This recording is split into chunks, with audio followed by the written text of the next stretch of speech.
jako akawuwo. Katikkiro Charles Peter Mayiga okwogera bino asinzidde mu bimuli bya Bulange Mengo bw'abadde ng'asinkanya abayizi b'essomero lya Momusa High School okuva e Mityana mu nteekateeka y'okuwaayo ensimbi z'okuwagira enteekateeka z'Obuganda ez'enjawulo.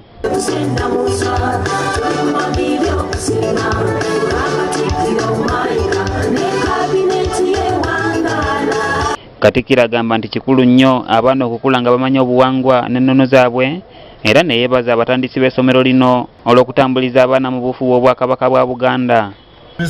Abaana obuwangwa n'ebyafaayo byaffe.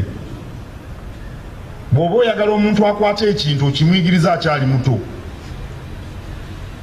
Era abaana abato n'abavubuka bwe bamanya ensonga z'Obwakabaka bajja kusobola okubulwanirira. Mayiga asiimye abayizi bano olw'omulimu omunene gwe bakoze okusonda ensimbi eziyambako ku mirimu gy'Obwakabaka era n'abasaba okugenda mu maaso n'enteekateeka eno. Kulya gonna ne supu ayise ku mimwa. Akakadde kalamba n'emitwalo 12 n'ekitundu sente nkumuliitu ate nga zivudde mu baana.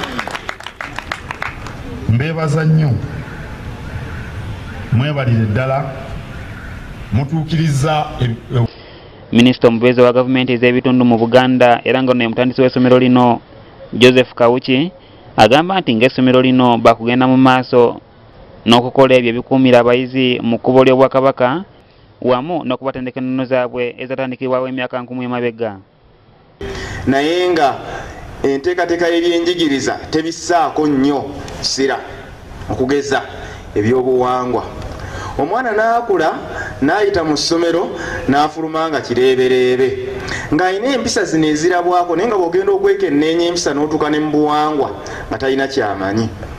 Ekyokubiri twogera ku mpisa naye oba osobola n'ojjawula neeyisa kye tuyita moral training. Katikkiro akwasizza abayizi bano satifikeeti ze baguze Mengo era nabo ne bamwebaza olw'emirimu egy'enjawulo gy'akoledde Obwakabaka mu kaseera mpawe kaaga.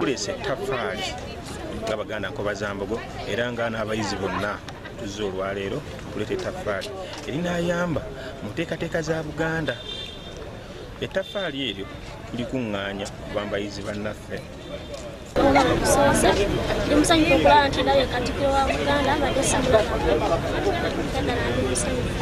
Kanyike Kevins ne Umar Sekanjako byokusakidde eggulire lino okulwa ABS Television.